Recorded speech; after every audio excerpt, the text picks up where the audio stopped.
Panduan ibadah online GKP Immanuel Karawang.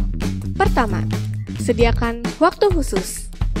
Jangan sambil memasak, bermain handphone, tiduran, atau melakukan aktivitas lainnya. Kedua, pilihlah lokasi ibadah terbaik, seperti di ruang tamu, di ruang doa, atau di ruang lainnya di mana seluruh anggota keluarga bisa berkumpul bersama. Kemudian, siapkanlah perangkat untuk ibadah online.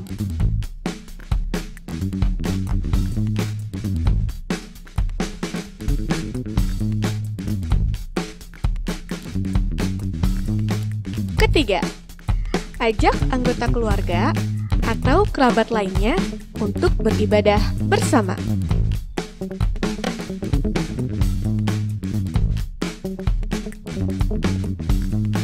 Keempat, terlibatlah aktif dalam ibadah.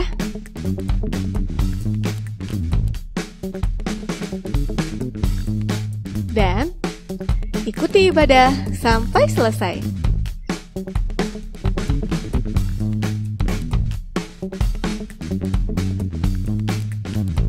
Demikianlah panduan ibadah online GKP Immanuel Karawang. Persembahkanlah waktu, ibadah, dan segala sesuatu yang kita miliki sebagai persembahan hidup yang kudus dan berkenan kepada Allah.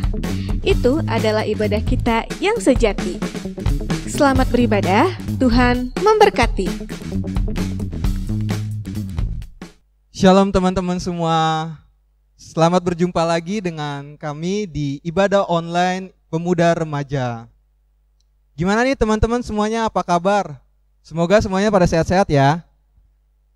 Pak Agus gimana kabarnya Pak? Puji Tuhan, sehat. Puji Tuhan. Ya, sama di rumah juga ya. Anak-anak kita, pemuda remaja semuanya pasti sehat-sehat selalu. Ya. Amin. Oke, sebelum kita mau mulai ibadah online Pemuda Remaja, kita akan terlebih dahulu untuk berdoa. Mari kita berdoa.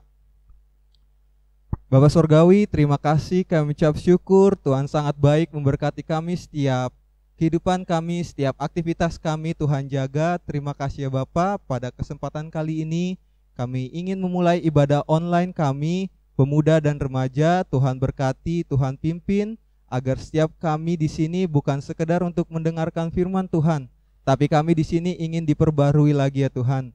Tuhan berkati setiap pelayan firman, liturgos yang memimpin. Tuhan berkati ibadah ini agar berjalan dengan lancar, tidak kekurangan satu apapun.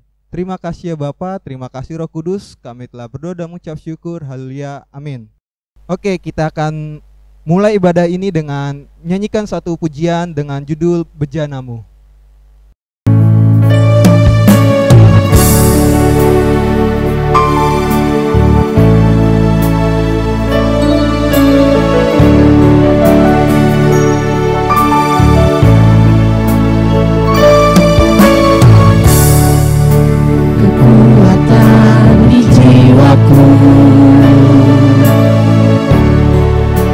Ketenangan di batinku ada dalam hadiratmu, ku menyembahmu.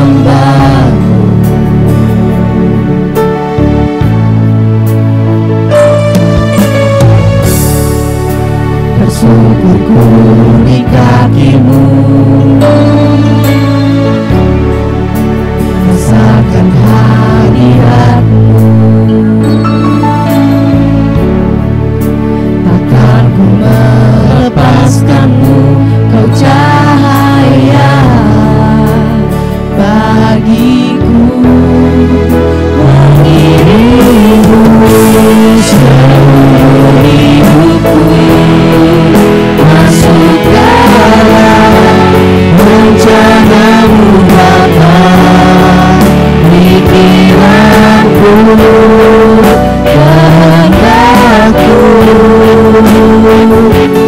ku serahkan padamu. Harapanku hanya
harapanku hanya di dalam-Mu.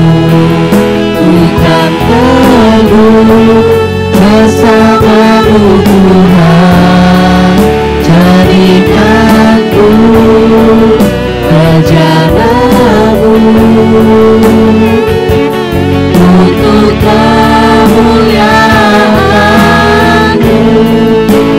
Diriku seluruh hidupku masuk dalam rencana-Mu Bapa. Pikiranku kehendakku ku serahkan padamu. Harapanku hanya di dalam-Mu. Ku kan teguh bersama-Mu Tuhan, jadikanku rencana-Mu untuk kemuliaan-Mu.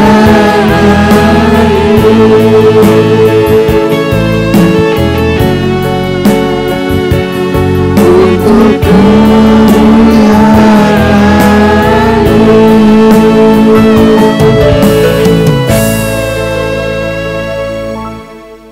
Oke, Pak Pendeta, pada ibadah hari ini, apa sih tema firman Tuhan pada ibadah online hari ini?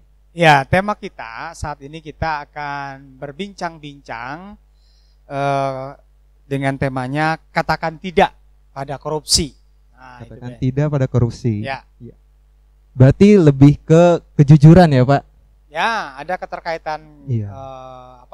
kepada hal kejujuran gitu ya, integritas ya, yang nanti akan kita bahas bersama-sama ya terkait dengan hal itu. Dan ini topik yang menarik karena tindakan korupsi ini sepertinya sebuah tindakan yang tidak pernah berakhir nih ya. Iya, betul. Kalau kita lihat di dalam berita-berita di televisi itu selalu ada saja kasus-kasus korupsi gitu ya yang muncul. Iya. Tapi sebelum itu kita akan berdoa dulu ya. Boleh, dan juga untuk membaca firman Tuhan ya. Iya.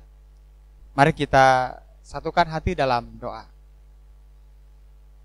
Bapa Surgawi, Allah yang Maha Baik, kami hendak membaca dan merenungkan firman-Mu. Urapi kami dengan Roh Kudus, agar melaluinya kami beroleh hikmat dari Tuhan untuk memahami akan firman-Mu dan juga dapat melakukannya dalam kehidupan kami sehari-hari. Kami memohon ya Bapa, di dalam nama Yesus Kristus firman yang hidup. Amin. Amin. Ya, bacaan firman Tuhan kita pada saat ini yaitu dari 1 Samuel pasal yang kedua, ayatnya yang ke-11 sampai dengan yang ke-26. Ayat yang ke-11 sampai dengan yang ke-26. Bang Eben, kita akan bersama-sama membaca ya secara bergantian ya. Iya, Pak. Kita baca 2 ayat ya. Boleh. Dimulai saya akan membaca 11 dan 12, Bang Eben 13, 14 dan seterusnya ya. Kejahatan anak-anak Eli. Lalu pulanglah Elkana ke Rama, tetapi anak itu menjadi pelayan Tuhan di bawah pengawasan Imam Eli. Adapun anak-anak lelaki Eli adalah orang-orang dursila. Mereka tidak mengindahkan Tuhan. Ataupun batas hak para imam terhadap bangsa itu, setiap kali seorang mempersembahkan korban sembelihan, sementara daging itu dimasak, datanglah bujang imam membawa garpu bergigi 3 di tangannya, dan dicucukkannya ke dalam bejana atau ke dalam kuali atau ke dalam belanga atau ke dalam periuk. Segala yang ditarik dengan garpu itu ke atas diambil imam itu untuk dirinya sendiri. Demikianlah mereka memperlakukan semua orang Israel yang datang ke sana ke Silo. Bahkan sebelum lemaknya dibakar, bujang imam itu datang lalu berkata kepada orang yang mempersembahkan korban itu, Berikanlah daging kepada imam untuk dipanggang, sebab ia tidak mau menerima daripadamu daging yang dimasak, hanya yang mentah saja. Apabila orang itu menjawabnya, bukankah lemak itu harus dibakar dahulu, kemudian barulah ambil bagimu sesuka hatimu? Maka berkatalah ia kepada orang itu, sekarang juga harus kau berikan, kalau tidak, aku akan mengambilnya dengan kekerasan. Dengan demikian sangat besarlah dosa kedua orang muda itu di hadapan Tuhan, sebab mereka memandang rendah korban untuk Tuhan. Adapun Samuel menjadi pelayan di hadapan Tuhan, ia masih anak-anak yang tubuhnya berlilitkan baju efod dari kain lenan.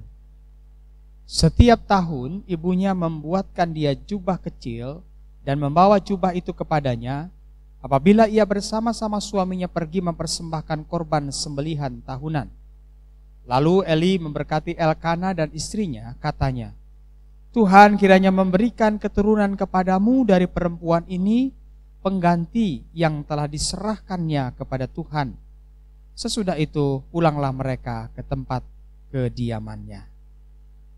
Dan Tuhan mengindahkan Hana sehingga dia mengandung dan melahirkan 3 anak laki-laki dan 2 anak perempuan lagi. Sementara itu makin besarlah Samuel yang muda itu di hadapan Tuhan. Eli telah sangat tua apabila didengarnya segala sesuatu yang dilakukan anak-anaknya terhadap semua orang Israel, dan bahwa mereka itu tidur dengan perempuan-perempuan yang melayani di depan pintu kemah pertemuan. Berkatalah ia kepada mereka, mengapa kamu melakukan hal-hal yang begitu, sehingga ku dengar dari setiap bangsa ini tentang perbuatan-perbuatanmu yang jahat itu. Janganlah begitu, anak-anakku. Bukan kabar baik yang kudengar itu bahwa kamu menyebabkan umat Tuhan melakukan pelanggaran. Jika seorang berdosa terhadap seorang yang lain, maka Allah yang akan mengadili. Tetapi jika seorang berdosa terhadap Tuhan, siapakah yang menjadi perantara baginya? Tetapi tidaklah didengarkan mereka perkataan ayahnya itu, sebab Tuhan hendak mematikan mereka. Tetapi Samuel yang muda itu semakin besar dan semakin disukai, baik di hadapan Tuhan maupun di hadapan manusia. Sampai demikian pembacaan firman Tuhan kita. Yang berbahagia adalah setiap orang mendengar, memelihara dan melakukan di dalam kehidupannya. Haleluya.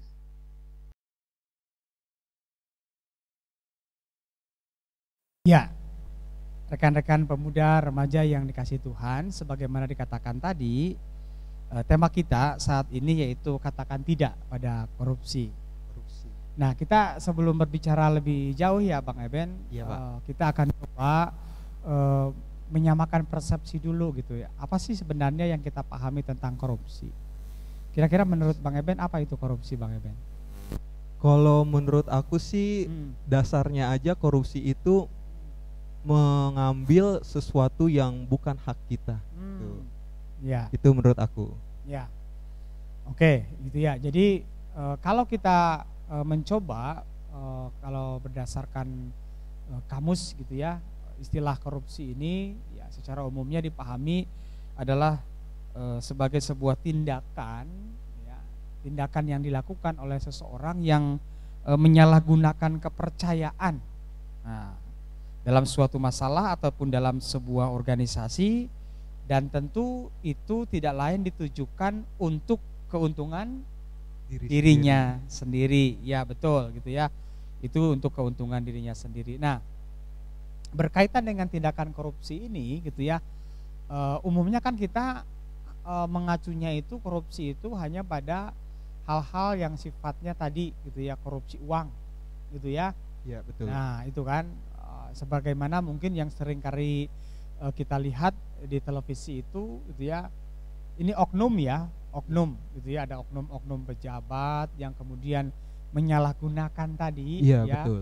kekuasaan dan kewenangannya, kemudian ya dia menggunakan semuanya itu untuk mencari keuntungan bagi dirinya sendiri. Nah, tentu sebagaimana dikatakan tadi, secara hukum saja itu adalah sebuah tindakan yang Melanggar gitu ya, yang tidak boleh gitu ya. Nah, rupa-rupanya kalau kita melihat dalam konteks bacaan kita pada saat ini, ya ternyata korupsi itu bukan hanya berbicara soal uang, Bang Eben, gitu ya. Betul, Pak. Nah, tapi ternyata korupsi yang terjadi, yang dalam bacaan kita ini dilakukan oleh siapa nih dalam bacaan kita tadi? Kalau Bang Eben menyimaknya, oleh kedua anak Imam Eli. Iya, anak-anak Imam Eli, ya. Dan mereka memakai perantara hamba-hambanya gitu ya, betul. ataupun katakanlah bawahannya lah gitu ya, untuk kemudian memuluskan rencana mereka. Gitu. Apa sih yang dikorupsi di sini? Kedua anak Imam Eli ini, Pak, mengambil paksa daging yang seharusnya dipersembahkan terlebih dahulu untuk korban kepada Tuhan. Ya, jadi mereka melakukan sebuah tindakan untuk keuntungan dirinya. Dengan tadi ya mengambil daging-daging gitu ya, dan juga korban-korban persembahan yang diberikan oleh umat gitu ya, diambil terlebih dahulu untuk diri mereka sebelum itu dijadikan sebagai persembahan korban bakaran untuk Tuhan. Gitu ya. Betul, Pak. Nah, jadi di sini kita bisa melihat bahwa tindakan-tindakan yang mereka lakukan itu sekali lagi adalah tindakan yang tentu ini merupakan sebuah hal yang tidak baik gitu ya, yang bisa menimbulkan pastinya kemarahan di hadapan Tuhan. Gitu ya, sesuatu yang tidak dikehendaki oleh Tuhan.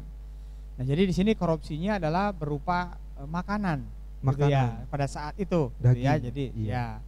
Nah, jadi di sini kalau kita melihat ternyata korupsi itu bukan hanya terjadi dalam lingkup pemerintahan gitu ya, ataupun dalam lingkup kehidupan duniawi lah, katakanlah seperti itu secara umum. Tapi ternyata tindakan korupsi itu ternyata bisa juga terjadi ya di dalam kehidupan keberimanan gitu ya. Kalau dalam konteks ini kan dalam pelayanannya anak-anak Eli sebagai imam. Gitu ya, dan sebagai pelayan gereja gitu ya. Nah, ternyata juga hal korupsi ini terjadi juga gitu ya di dalam kehidupan gereja ataupun di dalam pelayanan mereka di bait Allah ya pada saat itu. Betul, Pak. Nah, tentu ini sesuatu yang sangat memprihatinkan kalau tindakan-tindakan seperti ini terjadi juga dalam konteks gereja gitu ya.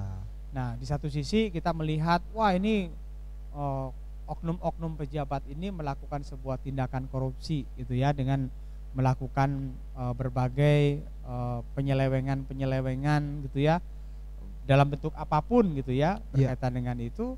Nah, ternyata dalam konteks gereja pun juga kita diingatkan hati-hati gitu ya, jangan sampai juga hal itu juga dilakukan ya dalam konteks dalam ini. Gereja. Ya, betul gitu ya.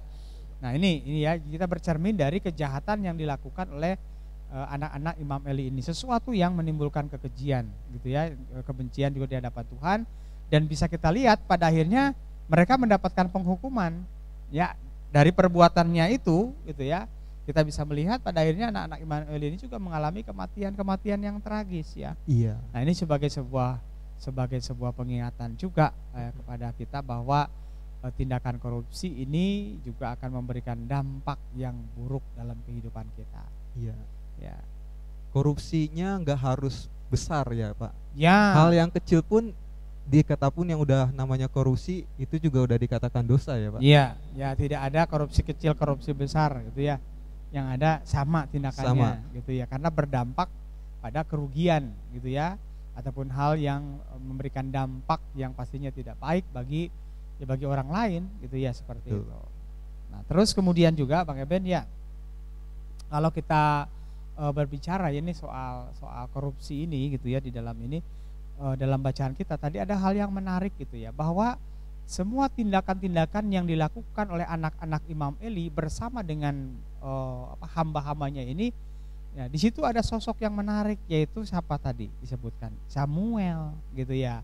Kira-kira nih bandnya, kalau kita melihat itu, apakah mereka tindakan yang dilakukannya itu kira-kira diketahui enggak oleh Samuel?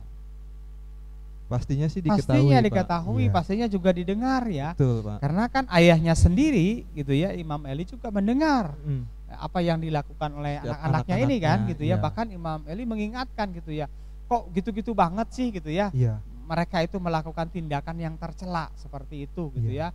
ya. Yang bukan hanya merugikan gitu ya bagi umat yang akan memberikan korban persembahan, tetapi juga itu kan berarti mereka sudah mengambil apa yang menjadi haknya Allah gitu, haknya Tuhan gitu ya. Iya. Persembahan yang diberikan oleh umat untuk Tuhan, tapi kemudian mereka ambil seperti itu. Nah, menarik bahwa di sini ternyata Samuel dikisahkan tadi kan dia dalam keberadaannya kan masih seorang yang muda, Si muda sini kan sekali, ya. Pak. Tapi ternyata tindakan-tindakan yang dilihatnya itu dari yang ditunjukkan oleh anak-anak Imam Eli ini ternyata tidaklah kemudian mempengaruhi dia Iya. untuk melakukan hal yang sama. Betul, Pak. Ya, Iya. jadi tidak mempengaruhi dia untuk kemudian jadi ikut-ikutan melakukan tindakan seperti yang dilakukan oleh anak-anak Imam Eli bersama dengan hamba-hambanya gitu Ya. ya. Nah, artinya apa, Ben? Artinya berarti mereka punya sikap yang tegas gitu ya. Sikap yang tegas. Sikap yang tegas. Jadi ketika melihat hal itu pastinya Samuel berkomitmen, saya tidak akan melakukan hal yang sama seperti yang dilakukan oleh Anak-anak Imam Eli. iya, anak-anak Imam Eli ini. Artinya penting ini bagi kita gitu ya, bahwa ya Samuel dalam kemudaannya ya, dan juga kita pun juga dalam sikap kita, dalam keberadaan kita sebagai anak-anak muda gitu ya. Sekalipun mungkin kita melihat gitu ya, ada oknum-oknum pejabat gitu ya, dari sisi pendidikannya mereka juga kan bukan pendidikan yang rendah ya. Betul, Pak. Dari sisi usia juga mereka katakanlah sebenarnya harus punya banyak pengalaman yang Iya. memberikan tuntunan dan Edukasi. teladan yang baik gitu. Iya. Tetapi ternyata mereka melakukan itu. Nah, gitu ya, tindakan korupsi ini. Nah, di sini kita sebagai generasi muda janganlah kemudian tindakan-tindakan itu menjadi hal yang kemudian kita tiru. Ya, hal yang kita juga ini juga melakukan ini ya, saya juga akan melakukan, nggak boleh begitu Ya. gitu ya. Kita harus punya sikap yang tegas seperti yang dilakukan oleh Samuel. Katakan tidak terhadap korupsi. Nah, berbicara soal korupsi ya, berkaitan dengan hal ini, kira-kira faktor penyebabnya itu dari mana ya? Nah, ini juga yang perlu kita tahu. Yang pertama yang harus juga kita lihat ya, faktor penyebab terjadinya korupsi itu adalah, yang utamanya adalah faktor penyebabnya dari dalam diri kita secara internal ya. Betul. Nah, kalau kita lihat dari anak-anak Imam Eli ini gitu ya, dan juga melalui hamba-hambanya tadi, kira-kira nih kita akan lihat faktornya apa sih kira-kira yang ada dalam diri mereka sehingga mereka kemudian mengambil makanan yang diperuntukkan untuk korban bakaran untuk Tuhan, tapi mereka ambil langsung. Nah, kira-kira menurut Bang Eben apa itu? Sepertinya Karena sepertinya kalau menurut saya karena dari keinginan dari diri sendiri sih, Pak. Keinginan dia untuk mengambil gitu. ya, Mulai keinginan dari dari sendiri karena timbul dari sikap mereka yang tidak pernah merasa Peduli. puas. Iya, puas. Tidak pernah merasa puas. Ya, artinya apa? Sifat tamak, sifat rakus ini gitu ya, yang menjadi faktor yang menjadikan mereka melakukan itu. Nah, yang kedua juga ya, kalau kita lihat kan perilaku anak-anak Imam Eli ternyata apa? Mereka bukan melaksanakan tugasnya sebagai imam dengan baik, kan harus memberikan keteladanan ya. Tapi mereka apa yang dilakukan? Mereka di sini antara lain pesta, mabuk-mabukan gitu ya. Bahkan di sini dikatakan mereka main perempuan Pak. gitu ya, Iya. melakukan sebuah tindakan yang tidak baik Tidak bersama baik dengan pelayan-pelayan perempuan. Nah, ini sebuah hal yang tentu saja tidak baik gitu ya. Artinya secara moralitas juga gitu ya, kita bisa melihat bahwa anak-anak Imam Eli ini sudah tidak baik gitu ya. Betul, Pak. Nah, jadi gaya hidup mereka yang konsumtif, pesta pora, dan juga moralitas mereka gitu ya, itu yang mendorong mereka sehingga tidak pernah merasa cukup, tidak pernah merasa puas, sehingga akhirnya mereka mengambil apa yang bukan menjadi haknya. Iya. Ya, ini gitu ya. Nah, Untuk memenuhi kebutuhannya. betul gitu ya. Ini yang bisa kita lihat faktor di dalam diri. Nah, oleh karena itu apa sih yang harus kita lakukan nih sebagai anak-anak muda supaya kita tidak terjebak pada tindakan korupsi ini? Yaitu tadi ya, apapun juga yang ada dalam kehidupan kita pada saat ini, pertama kita harus belajar selalu bersyukur. Ya, bersyukur dengan segala apa yang Tuhan anugerahkan dalam kehidupan kita, gitu ya. Nah, kalau kita lihat gitu ya, sekarang kan memang gaya hidup di zaman modern ini juga, kalau kita melihat perkembangan trennya gitu ya, itu pasti tidak akan pernah berhenti ya. Betul, Pak. Handphone setiap saat selalu berganti, Iya. pakaian modis ya dengan sebagainya. Nah kalau itu kita turuti nggak akan pernah kita merasa puas, nggak Iya, akan betul, pernah gitu ya. Jadi artinya cukuplah kita juga belajar untuk mencukupkan dari apa yang ada dalam diri kita, apa yang kita miliki gitu ya. Iya, betul, Pak. Artinya bukan berarti kita tidak boleh punya keinginan untuk maju, untuk berkembang, bukan gitu ya. Tetapi bagaimana kita tadi selain yang bersyukur, yang utama belajar bersyukur, tetapi bagaimana juga kita belajar untuk mencukupkan apa yang Tuhan berikan kepada kita dengan tidak berperilaku konsumtif tadi gitu ya. Betul, Nah, Pak. itu. Nah kemudian juga moralitas itu menjadi sangat penting ya. Ya kita bisa melihat ya di era modern ini kecanggihan teknologi sudah sangat terbuka luas ya. Sekarang kan dengan internet berbagai informasi apapun juga itu bisa kita akses. Betul banget, Bang? Pak. Betul Ya, banget. betul ya. Iya. Nah jadi di sini juga kita harus punya sikap tegas gitu ya ketika ada hal-hal yang wah ini tidak boleh gitu ya. Ini berbau pornografi.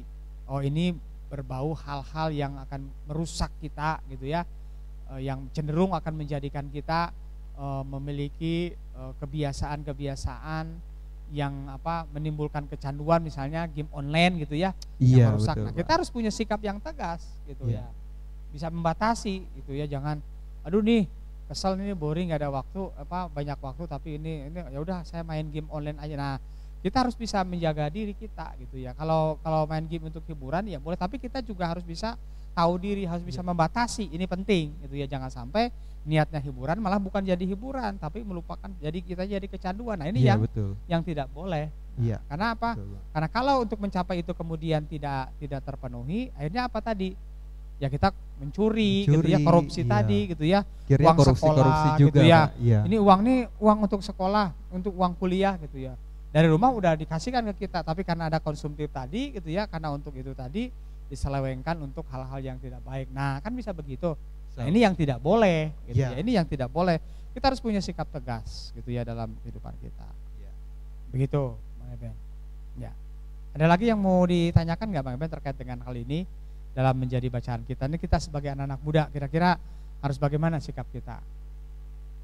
Kalau bagi kita sebagai pemuda remaja yang namanya korupsi, mungkin kita masih belum sampai yang namanya seperti yang ada di TV-TV, korupsi uang gitu. Mungkin kita dalam waktu kita pun masih kita melakukan korupsi gitu. Contohnya harusnya kita tepat waktu untuk melakukan sesuatu, tapi karena sesuatu yang tadi Bapak bilang, kebutuhan diri kita sendiri yang sebenarnya itu bukan utama, akhirnya kita melakukan hal yang bukan utama gitu. Jadi kita melakukan korupsi dalam waktu. Mungkin kalau dalam kehidupan pemuda remaja sih yang aku sendiri kadang alami, iya korupsi waktu itu sering banget dilakukan. Contohnya yang harusnya aku ada waktu untuk membantu orang tua tapi tidak sempat karena kita kesibukan dengan kita, ya main game, ya kita males-malesan, itu kadang yang masih kita rasakan gitu. Ya betul, gitu ya. Jadi korupsi dalam bentuk apapun gitu ya, baik uang, barang, materi gitu ya, ataupun waktu dan sebagainya, tentu itu sesuatu yang tidak boleh gitu ya, karena akan merugikan bukan hanya diri kita tetapi juga orang lain. Lebih orang lain gitu ya. Nah, jadi pada kesempatan saat ini mari pemuda remaja GKP Immanuel Karawang, mulai saat ini mari kita berkomitmen teguh untuk katakan tidak terhadap korupsi. Tuhan Yesus memberkati. Amin.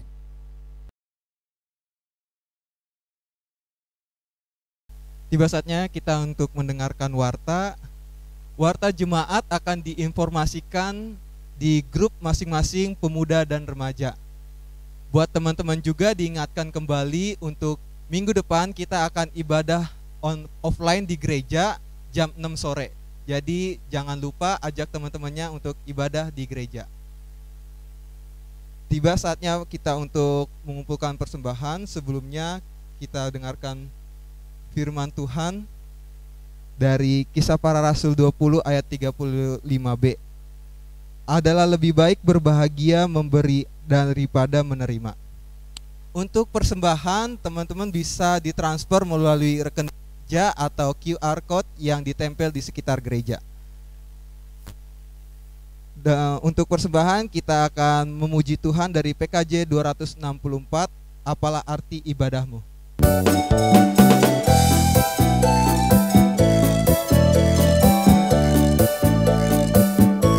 Apalah arti ibadahmu kepada Tuhan, bila tiada rela sujud dan syukur.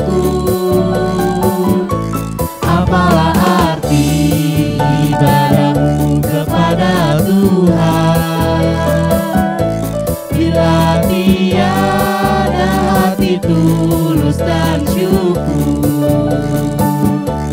Ibadah sejati jadikanlah persembahan,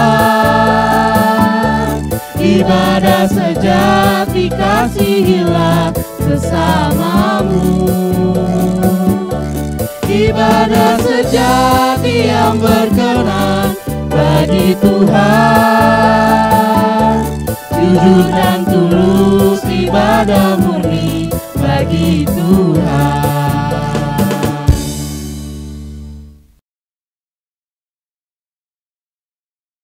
Mari kita satukan hati kita dalam doa syafaat dan doa persembahan. Kita berdoa. Bapa Surgawi, Allah yang maha baik, terima kasih untuk firman-Mu yang mengingatkan kepada kami bahwa tindakan korupsi apapun itu bentuknya adalah sebuah kekejian di hadapan Tuhan.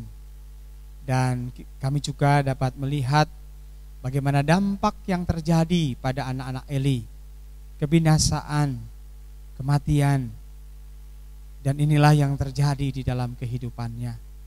Ini juga yang mengingatkan kepada kami bahwa segala tindakan korupsi dalam bentuk apapun tentu itu akan berdampak yang tidak baik, bukan hanya bagi diri kami, tetapi juga terlebih bagi orang-orang yang ada di sekitar kami. Untuk itu ya Bapa, berikanlah kami hikmat-Mu di dalam Roh Kudus, agar kami memiliki tekad yang kuat, komitmen yang teguh untuk katakan tidak terhadap korupsi. Dan biarlah Roh Kudus yang akan menguatkan kami. Kami ingin berdoa ya Bapa untuk rekan-rekan kami, pemuda remaja yang dalam keberadaannya saat ini sedang sakit dalam masa-masa pemulihan. Tuhan, Engkau berkati mereka agar dapat cepat kembali sembuh seperti sedia kala.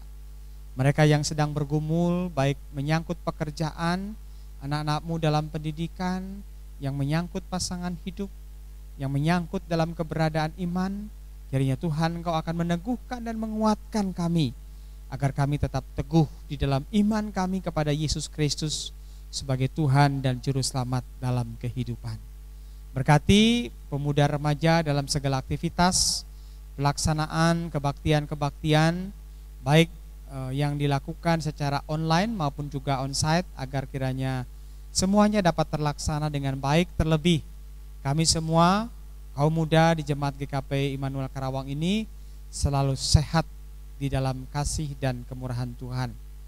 Demikian juga ya Bapa, Allah yang penuh kasih, kami berdoa untuk gereja kami dalam segala aktivitas pelayanan-pelayanannya. Tuhan juga berkati bersama dengan komisi-komisi, kepanitiaan-kepanitiaan yang ada di jemaat-Mu ini. Kami ingin berdoa juga untuk pendeta, majelis jemaat, agar kiranya Tuhan juga meneguhkan dan menguatkan dalam seluruh pelayanan-pelayanan yang dilakukan. Bapa Allah yang penuh kasih, kami juga ingin berdoa untuk kehidupan bangsa dan negara kami. Tuhan berikan hikmat kebijaksanaan kepada para pemimpin bangsa kami, agar mereka juga dimampukan untuk melaksanakan tugas dan tanggung jawab mereka untuk mengayomi dan memberikan pelayanan yang terbaik bagi kami sebagai rakyatnya. Hadirkan pemimpin-pemimpin yang bisa memberikan keteladanan yang baik kepada kami, dan juga pemimpin-pemimpin yang membawa perubahan ke arah yang lebih baik dalam kehidupan bangsa ini. Bapa Allah yang penuh kasih, terlebih dalam masa-masa pandemi ini, memasuki adaptasi kebiasaan baru, kiranya Tuhan Engkau menambah-nambahkan hikmat, bukan hanya kepada pemerintah tetapi juga khususnya kepada kami sebagai rakyat, belajar berdisiplin, mematuhi protokol dan juga ketentuan-ketentuan yang memang harus dilakukan pada masa pandemi ini. Oleh karena itu biarlah hikmat Tuhan yang menyertai. Bersyukur bahwa berkat-berkat Tuhan juga senantiasa tercurah dalam hidup kami, sehingga kami juga boleh menyatakan syukur melalui persembahan yang sudah diberikan. Berkati setiap tangan-tangan yang telah memberikannya Bapa dengan berkat-berkat dari Tuhan sendiri. Dan di akhir doa ini kami juga ingin menyampaikan doa sebagaimana yang Tuhan Yesus ajarkan kepada murid-muridnya. Bapa kami ada di sorga, dikuduskanlah namamu, datanglah kerajaanmu, jadilah kehendak-mu di bumi seperti di sorga. Berikanlah kami pada hari ini makanan kami yang secukupnya, dan ampunilah kami akan segala kesalahan kami, seperti kami juga mengampuni orang yang bersalah kepada kami. Dan janganlah membawa kami ke dalam pencobaan, tapi lepaskanlah kami daripada yang jahat, karena Engkaulah yang punya kerajaan dan kuasa dan kemuliaan sampai selama-lamanya. Amin. Amin. Dengan sukacita, mari kita menerima berkat dari Tuhan. Kasih karunia, berkat dari Allah Bapa di dalam Yesus Kristus dan Roh Kudus menyertai kita dari saat ini sampai selama-lamanya. Amin. Oke teman-teman, demikianlah ibadah online pemuda dan remaja hari ini. Sampai jumpa lagi di ibadah online selanjutnya. Tuhan Yesus Tuhan Yesus memberkati.